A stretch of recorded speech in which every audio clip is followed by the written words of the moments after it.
अस्सलाम वालेकुम। आज आप लोगों के साथ सर्दियों की बहुत ही ताकतवर सौगात पंजीरी की रेसिपी शेयर करूंगी। इस रेसिपी में आज हम लोग तमाम कुदरती अज्जा का इस्तेमाल करेंगे जिसके फ़ायदे बहुत ज़्यादा हैं। जिन लोगों को कमर दर्द, सर दर्द या हड्डियों के दर्द की प्रॉब्लम है या जो लोग थके थके रहते हैं उनके लिए ये बेस्ट फार्मूला है। और जिन लोगों की नज़र कमज़ोर है और जो ज़्यादातर कंप्यूटर पर काम करते हैं या जिन बच्चों के इम्तिहान सर पर हैं वो इसका इस्तेमाल ज़रूर करें। दिमागी कमज़ोरी हो या बालों के, स्किन के या नेल्स के प्रॉब्लम्स हो, उन तमाम चीज़ों का हल इस एक रेसिपी में मौजूद है। पंजीरी की इस रेसिपी में हम टोटल 15 कुदरती चीज़ों का इस्तेमाल करेंगे, लेकिन इसके फ़ायदे 1500 से भी ज़्यादा हैं। न्यू मदर्स और दूध पिलाने वाली माओं के लिए भी ये बेहतरीन ग़िज़ा है। तो टाइम को बिना ज़ाया किए जल्दी से रेसिपी स्टार्ट करते हैं। सबसे पहले हम यहाँ पर आधा कप यानी 50 ग्राम के बराबर सौंफ लेंगे और इसको हमाम दस्ते में डालकर हल्का हल्का सा कूट लेंगे। क्योंकि सौंफ के ऊपर बारीक तिनकों जैसी एक लेयर होती है जिसको पंजीरी में अगर डायरेक्ट इस्तेमाल किया जाए तो खाते हुए आप लोगों को खांसी लग सकती है या ये तिनकों के पीस दांतों में फंस भी सकते हैं। इनको रिमूव करना बहुत ज़रूरी है। अब इस कुटी हुई सौंफ को आप लोग स्ट्रेनर में डालकर इसको अच्छी तरह से छान लेंगे। सौंफ हाजमे को तो बेहतर करती है लेकिन ये नज़र के लिए बहुत ही फायदेमंद होती है। सौंफ को छानते हुए जो बुरादा इसमें से निकलेगा आप लोगों ने उसको हाथों की मदद से छटकते हुए एक साइड पे करना है। जब आप लोग इसको छटक रहे होंगे तो इसमें से सौंफ के पीसेस एक साइड पर हो जाएंगे और जो तिनके हैं जो हमें नहीं चाहिए वो एक साइड पर हो जाएंगे। अब इसमें से निकली हुई सौंफ को आप लोगों ने हाथ से एक साइड पे कर देना है और जो तिनके निकले हैं आप लोग उसको एक साइड पे करके वेस्ट कर देंगे। सौंफ को ज़ाया नहीं करेंगे, इसको हम लोग पंजीरी में इस्तेमाल करेंगे। अब हम यहाँ पर एक खुला सा पैन लेंगे और इसमें 2 टेबलस्पून देसी घी शामिल करेंगे। इस रेसिपी में आप लोगों ने देसी घी का ही इस्तेमाल करना है। अब इसमें हम 100 ग्राम यानी 3/4 कप के बराबर गोंद का इस्तेमाल करेंगे और इस घी में आप लोगों ने आधी आधी करके ये गोंद फ्राई करनी है। एकदम से सारी गोंद नहीं डाल देंगे। अगर आप लोग सारी गोंद एक साथ डाल देंगे तो ये आपस में चिपक जाएगी और इसको आप लोगों ने लो फ्लेम पर फ्राई करना है। इसकी फ्राई होने की निशानी है कि ये जब पॉपकॉर्न की तरह फूलने लगे और जब आप लोग इसको हाथ में दबा के चेक करेंगे तो ये पाउडर बन जाएगी, तब आप लोगों ने इसको निकाल लेना है। गोंद इस रेसिपी की सबसे पावरफुल चीज़ है और इसका इस्तेमाल आप लोगों ने ज़रूर करना है। गोंद का इस्तेमाल करने से हड्डियां मजबूत होती हैं और ये दिमागी कमज़ोरी को दूर करती है। माइग्रेन के लिए, वज़न कम करने के लिए और ग्लोइंग स्किन के साथ साथ ये कॉन्स्टिपेशन के लिए भी एक बेहतरीन चीज़ है। गोंद फ्राई करते हुए अगर आप लोगों को घी कम लगे तो आप लोग एक और टेबलस्पून घी का इस्तेमाल कर सकते हैं। अब उसी पैन में 2 से 3 टेबलस्पून मज़ीद देसी घी डालेंगे और इसमें 3 कप के बराबर मखाने डालेंगे जिनका वज़न 55 से 60 ग्राम तक होना चाहिए। मखानों में गोश्त से भी ज़्यादा ताकत होती है और ये मर्द और औरत दोनों के लिए बहुत फ़ायदेमंद होते हैं। औरतों के पोशीदा अमराज और मर्दाना कमज़ोरी के लिए ये बेहतरीन चीज़ है। मखानों को भी लो फ्लेम पर अच्छी तरह से भून लेंगे और इसको चेक करने का तरीका है कि जब आप लोग मखाने को हाथ में दबाएंगे तो ये एकदम से टूट जाएगा। जब इस तरह की कंडीशन में मखाने आ जाएं तब आप लोगों ने इनको निकाल लेना है। गोंद को भी भून कर आप लोग अलग रखेंगे और मखानों को भी भून कर आप लोगों ने अलहदा रखना है। मखानों को बहुत ज़्यादा ओवर फ्राई नहीं करेंगे, बस हल्का सा पिंक जैसे ही कलर आ जाए तब आप लोग इसको निकाल लेंगे। अब फिर से पैन में 2 से 3 टेबलस्पून देसी घी डालेंगे और इसमें 3/4 कप यानी 100 ग्राम के बराबर बादाम डालेंगे। अब इसमें 1/3 कप यानी 50 ग्राम के बराबर काजू शामिल करेंगे और इन दोनों चीज़ों को भी आप लोगों ने लो फ्लेम पर रोस्ट करना है। बादाम और काजू दोनों ही दिमागी कमज़ोरी को दूर करते हैं। काजू में बहुत ज़्यादा विटामिन्स पाए जाते हैं जो कि शुगर के पेशेंट्स के लिए और दिल के मरीजों के लिए बेहतरीन है और ये दोनों चीज़ें आपके इम्यून सिस्टम को बेहतर करते हैं और खून की कमी को भी पूरा करते हैं। अब इसको भी निकाल कर आप लोगों ने एक अलग बर्तन में रखना है। अब इसमें हम आधा कप यानी 50 ग्राम के बराबर अखरोट डालेंगे और इनको भी आप लोगों ने लो फ्लेम पर रोस्ट करना है। अखरोट के हेल्थ बेनिफिट्स भी बहुत ज़्यादा हैं। ये शुगर और हाई ब्लड प्रेशर को कंट्रोल करता है और हड्डियों को मजबूत बनाता है। अब इसको भी आप लोगों ने बादाम और काजू के साथ रखना है। अब इस पैन में हम आधा कप यानी 50 ग्राम के बराबर पिस्ता शामिल करेंगे और पिस्ते को भी आप लोगों ने लो फ्लेम पर रोस्ट करना है। पिस्ता दिल और दिमाग को मजबूत करता है और हाफजे को तेज करता है और गुर्दों की सफाई में ये अहम किरदार अदा करता है। हर चीज़ को अगर एतदाल में खाया जाए तो उसके फ़ायदे आपके जिस्म को मिलते हैं, लेकिन अगर आप लोग उसका ज़्यादा इस्तेमाल करेंगे तो यकीनन वो आपकी सेहत के लिए ठीक नहीं। अब इसमें हम 50 ग्राम ड्राई और बारीक कटा हुआ नारियल शामिल करेंगे और इसको भी आप लोगों ने लो फ्लेम पर रोस्ट करना है।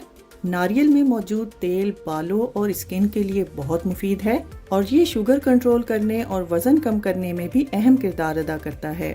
इस रेसिपी को अगर आप लोगों ने ज़्यादा फ़ायदेमंद बनाना है तो इसमें आप लोगों ने पिसे हुए खोपरे का इस्तेमाल नहीं करना। अब इसमें हम 1/4 कप यानी 25 ग्राम के बराबर खरबूजे के बीज शामिल करेंगे, जिसको 4 मगज़ भी कहा जाता है। इनको भी आप लोगों ने लो फ्लेम पर रोस्ट करना है और इनके भी हेल्थ बेनिफिट्स बहुत ज़्यादा हैं, लेकिन ये तासीर में गर्म होते हैं। गुर्दे की पथरी के लिए ये बहुत ज़्यादा फ़ायदेमंद है। अब इसको भी निकाल के आप लोगों ने बादाम, पिस्ता और अखरोट के साथ रखना है। अब इसमें हम आधा कप यानी 75 ग्राम के बराबर किशमिश शामिल करेंगे और किशमिश को भी आप लोगों ने लो फ्लेम पर रोस्ट करना है। किशमिश आँखों और दांतों की सेहत के लिए मुफीद है और ये खून की कमी को भी पूरा करती है और जिस्म को मुख्तलिफ किस्म के इन्फेक्शन से भी महफूज रखती है। किशमिश जब रोस्ट होके फूल जाए तब आप लोगों ने इसको अलहदा बर्तन में निकालना है। अब इस पैन में हम 4 से 5 टेबलस्पून देसी घी मजीद शामिल करेंगे और 2 कप यानी 250 ग्राम के बराबर आप लोगों ने इसमें सूजी शामिल करनी है और सूजी को आप लोगों ने मीडियम टू लो फ्लेम पर भून लेना है। सूजी को भूनते हुए आप लोगों को 15 से 20 मिनट लगेंगे और आप लोगों ने इसको भूनते हुए चम्मच को मुसलसल हिलाते रहना है। जब सूजी हल्की हल्की पिंक होने लगे तब आप लोगों ने इसमें सौंफ शामिल करनी है, जिसको हम लोगों ने शुरू में रेडी किया था, लेकिन सौंफ को हम लोग कूट के शामिल करेंगे। अगर आप लोग चाहें तो आप लोग सौंफ का पाउडर बना के भी इस्तेमाल कर सकते हैं। सौंफ के साथ ही अब हम इसमें 3 टेबलस्पून यानी 25 ग्राम के बराबर अलसी के बीज शामिल करेंगे। अलसी हार्मोनल प्रॉब्लम्स को दूर करती है, वजन कम करने और जिस्म की सूजन को भी दूर करती है, लेकिन ये तासीर में बहुत गर्म होती है, इसीलिए पंजीरी में इसका इस्तेमाल हम लोग कम करेंगे। इस रेसिपी में मैंने टोटल 250 ग्राम देसी घी का इस्तेमाल किया है। अलसी और सौंफ को जलने से बचाने के लिए आप लोगों ने इसको सौंफ के साथ ही भूनना है, इसको अलग से हम लोग नहीं भूनेंगे। यहाँ पर आप लोगों ने फ्लेम को ऑफ कर देना है। तो चलिए नेक्स्ट स्टेप की तरफ चलते हैं। अब यहाँ पर आप लोगों ने एक चॉपर लेना है और इसमें तमाम चीज़ों को एक एक करके हम लोग चॉप करेंगे। सबसे पहले आप लोगों ने नारियल डालना है।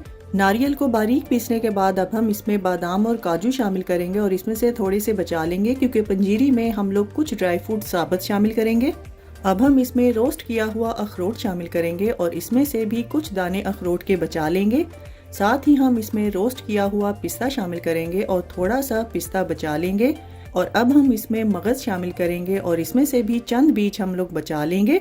इन तमाम ड्राई फ्रूट्स को आप लोगों ने बहुत ज़्यादा पाउडर फॉर्म में तैयार नहीं करना, बल्कि आप लोगों ने इनको थोड़ा मोटा मोटा चॉप करना है। वीडियो में आप लोग देख सकते हैं कि ड्राई फ्रूट ना तो बहुत ज़्यादा बारीक हुआ है और ना ही इसके पीसेस मोटे हैं, बल्कि ये दरमियाने से चॉप हुए हैं। बिल्कुल इसी तरीके से आप लोगों ने इनको रेडी करना है। अब इसको एक साइड पे रखेंगे। तो चलिए नेक्स्ट स्टेप की तरफ चलते हैं।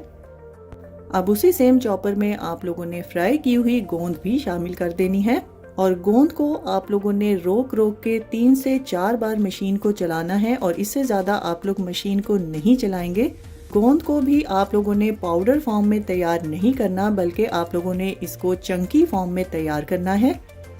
वीडियो में आप लोग देख सकते हैं कि गोंद जो है वो बिल्कुल पाउडर की फॉर्म में नहीं है, बल्कि इसमें छोटे छोटे गोंद के पीसेस मौजूद हैं। बिल्कुल इसी तरीके से आप लोगों ने इसको चॉपर में चॉप करना है। अगर आप लोग चाहें तो गोंद को आप लोग अमाम दस्ते में भी हल्का हल्का सा कूट सकते हैं। अब उसी सेम चॉपर में आप लोगों ने रोस्ट किए हुए मखाने भी शामिल करने हैं और इसमें से भी मैं थोड़े से मखाने बचा लूंगी क्योंकि पंजीरी में मैं थोड़े से साबुत मखाने भी शामिल करूंगी। इसको भी आप लोगों ने मशीन को रोक रोक के 1 से 2 बार चलाना है और बहुत ज़्यादा पाउडर नहीं बनाएंगे। इसको भी मोटे मोटे टुकड़ों में चॉप करेंगे। वीडियो में आप लोगों को जिस तरह से मखाने पिसे हुए नजर आ रहे हैं, बिल्कुल इसी तरीके से आप लोगों ने भी इनको रेडी करना है। मखानों को भी अगर आप लोग चाहें तो अमाम दस्ते में कूट सकते हैं। अब यहाँ पर हम लोग पंजीरी की मिक्सिंग करेंगे और भुनी हुई सूजी में आप लोगों ने पिसे हुए मखाने शामिल करने हैं। साथ ही इसमें चॉप किए हुए ड्राई फ्रूट्स और गोंद भी हम लोग शामिल कर देंगे। रोस्ट की हुई किशमिश को साबुत शामिल करेंगे और 1 टीस्पून के बराबर इलायची का पाउडर शामिल करेंगे।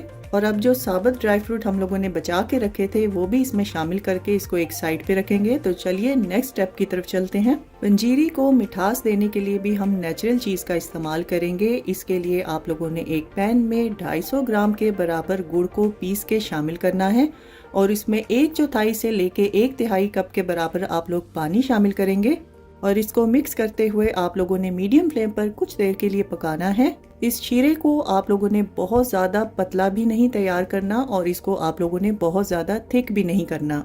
अब एक स्ट्रेनर की मदद से आप लोगों ने गुड़ के शीरे को छानते हुए इस पंजीरी में शामिल करना है। ये स्टेप करने से गुड़ में मौजूद कोई भी गंदगी या कोई तिनका वगैरह जो है वो निकल जाएगा। गुड़ का शीरा बनाकर अगर पंजीरी में शामिल किया जाए तो पंजीरी की मिक्सिंग बहुत अच्छे से होती है। शीरा शामिल करने के बाद आप लोगों ने पंजीरी को बहुत अच्छे से मिक्स करना है। तो लीजिए तैयार है हमारी बहुत ही मज़ेदार और बहुत ही ताकत से भरपूर पंजीरी, जिसको नेचुरल चीज़ों के साथ तैयार किया है। और तैयार की हुई पंजीरी को आप लोग एयर टाइट कंटेनर में डालकर बिना फ्रिज के सर्दियों के मौसम में 1 से 2 माह तक के लिए स्टोर कर सकते हैं। और अगर आप लोग इसको बनाकर फ्रिज में रखना चाहते हैं तो 6 माह तक के लिए आप लोग इसको आसानी से स्टोर कर सकते हैं। अगर आप लोगों में से किसी को देसी घी नहीं पसंद तो आप लोग तमाम ड्राई फ्रूट्स को कोकोनट ऑयल में भी रोस्ट कर सकते हैं। इस रेसिपी में आप लोग अपनी मर्जी के हिसाब से ड्राई फ्रूट्स की मिकदार को बढ़ा या घटा सकते हैं, लेकिन जिन चीज़ों की तासीर मैंने आपको बताई है कि बहुत ज़्यादा गर्म है, उनका इस्तेमाल आप लोगों ने बिल्कुल उसी तरह से करना है जितना मैंने आपको बताया है। डिलीवरी के बाद न्यू मदर्स को ये पंजीरी इंस्टेंट ताकत देती है। बच्चे, बड़े, बुजुर्ग सब लोग इसका इस्तेमाल कर सकते हैं, लेकिन 2 से 3 टेबलस्पून से ज़्यादा आप लोगों ने इसका इस्तेमाल नहीं करना। जैसे कमज़ोरी जिस्म को आहिस्ता आहिस्ता होती है, इसी तरह से ये पंजीरी भी आहिस्ता आहिस्ता से आपके जिस्म को फ़ायदा पहुंचाएगी। और ऐसा बिल्कुल नहीं है कि 1 से 2 दिन पंजीरी का इस्तेमाल करने से आप लोग आइंस्टाइन या सुपरमैन बन जाएंगे। लेकिन मैं दावे से कहती हूँ कि अगर आप लोग इसको अपनी डाइट का हिस्सा बनाएंगे तो आपका दिमाग कंप्यूटर से भी तेज चलने लगेगा। इंशाल्लाह मुझे पूरी उम्मीद है कि आप लोगों को ये मेरी इम्यून बूस्टिंग रेसिपी बहुत ज़्यादा पसंद आएगी। और अगर रेसिपी पसंद आए तो इसको ज़्यादा से ज़्यादा शेयर कर दीजिए और लाइक और कमेंट करना ना भूलिएगा। तो फ्रेंड्स, ट्राई समथिंग डिफरेंट। अपना बहुत सारा ख्याल रखिएगा, दुआओं में मुझे याद रखिएगा। अल्लाह हाफिज़।